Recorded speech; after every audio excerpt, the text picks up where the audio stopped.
Salut la team Knockfishing, j'espère que vous allez tous très bien, que votre confinement se passe bien. Avant de commencer la vidéo, je voulais juste vous dire que j'ai créé un Tipeee. Toutes les personnes qui souhaiteraient me soutenir pour les petits projets qui vont arriver, comme le matériel photo et vidéo, les petits projets qui vont arriver, voilà. Toutes les personnes qui souhaiteraient me soutenir, le lien est en description. Même si vous me donnez 1 euro, ça me fera énormément avancer dans mon contenu et mes petits projets à venir. Je sais que je suis que à 250 abonnés, c'est pas trop le moment pour faire un Tipeee, mais je vous oblige à rien. Si vous voulez me faire un don, c'est comme vous voulez. Allez, on commence la vidéo.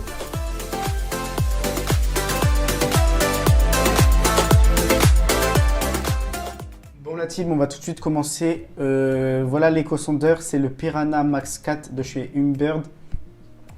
C'est un très bon éco-sondeur pour commencer la pêche en flotte tube. Pas besoin de plus gros. Les seules choses que vous avez besoin en flotte tube, c'est la profondeur de l'eau, la structure au fond de l'eau, la température de l'eau. Ce sondeur est vendu 130 € neuf.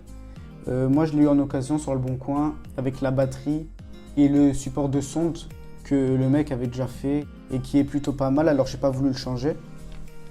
Si vous l'achetez neuf, ce sondeur, vous aurez l'éco-sondeur, le cordon d'alimentation, les traits de fixation pour le mettre sur la coque de votre bateau ou le mettre comme ici sur un support fait main pour flotte tube.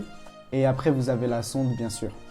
L'alimentation n'est pas fournie avec. Une alimentation, ça coûte entre 20 et 45 €. Celle-ci, une alimentation comme celle-ci, c'est à peu près 30 €. L'écran du sondeur est de 4,3 pouces. C'est très bien. Ne vous inquiétez pas, vous allez voir. Il n'y a pas de souci pour ça. Vous avez tous les menus en français. Juste après, on va regarder un peu les menus qui fait ce sondeur. Bien sûr, au prix là, il n'a pas de GPS. Il faudrait rajouter 100-200 € de plus pour avoir un éco-sondeur avec GPS. Mais clairement, en flotte tube, ça ne sert à rien d'avoir un éco-sondeur à 400-500 € pour regarder la structure en dessous de vous, quoi. Il y a une sonde à double vaisseau. Vous avez un mode à 200 et à 455, je crois. À 455, vous allez avoir plus de détails, mais moi j'utilise du 200. Bon, on va tout de suite passer au menu de cet éco-sondeur. Le mec à qui je l'ai acheté sur le Bon Coin, il avait déjà fait ses 2 petites connectiques en plus moi.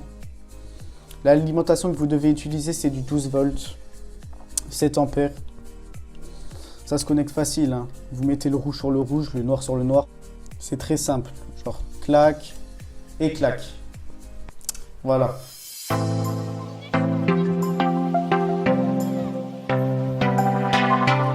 Pour l'allumer, c'est très simple, on appuie juste là. Après, on choisit notre mode. Là, on va essayer simulateur. Tac. Et puis voilà, là, c'est une simulation. Bien sûr, il n'y a pas 6 mètres de fond chez moi. Mais voilà, en gros. Après, pour tout ce qui est menu, c'est toujours ici.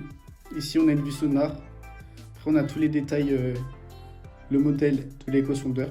Ensuite, dans configuration, on a l'alarme, par exemple, pour les poissons. Après, je n'utilise pas trop ça parce que ça peut vous dire un peu n'importe quoi. Ensuite, on a l'éclairage. Vous pouvez choisir l'éclairage que vous voulez. Moi, il est toujours à fond, mais ça use un peu plus de batterie. Après, voilà ce que je vous parlais tout à l'heure, les faisceaux. Vous pouvez choisir entre 200 et 400, enfin 455. Si je mets un 455, il y aura beaucoup plus de détails. On verra ça juste après. Ensuite, vous avez les filtres, 2 filtres différents. Ensuite, très important, la vitesse de défilement. Ça, c'est à vous de juger si vous voulez que les échos soient rapides ou un peu moins rapides. C'est comme vous voulez. Après, voilà, on a le zoom. Moi, je ne l'utilise pas. Ensuite, la sensibilité, très important. Si vous pêchez des zones où il y a beaucoup d'herbe au fond, ça va vous détecter toutes les petites impuretés. Et c'est pas top. Du coup, je le mets souvent quasiment au minimum. Et vous voyez que ça peut monter jusqu'à 10. Moi, je le mets entre 4 et 5. Ça dépend, même des fois moins.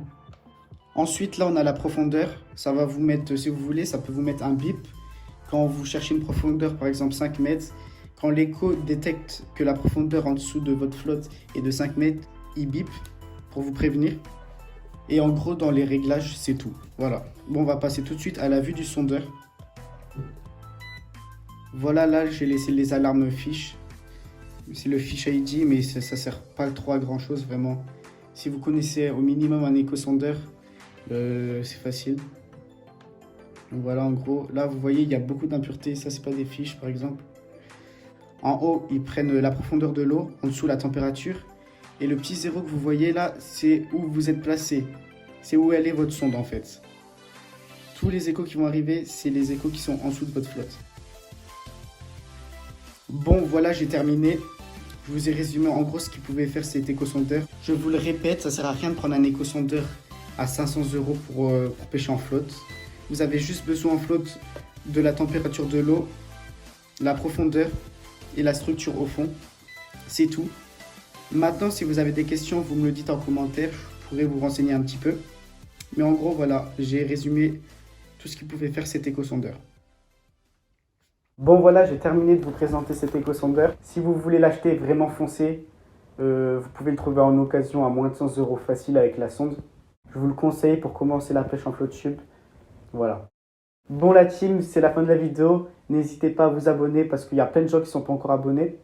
Likez cette vidéo, commentez et si vous voulez la partager, vous pouvez la partager.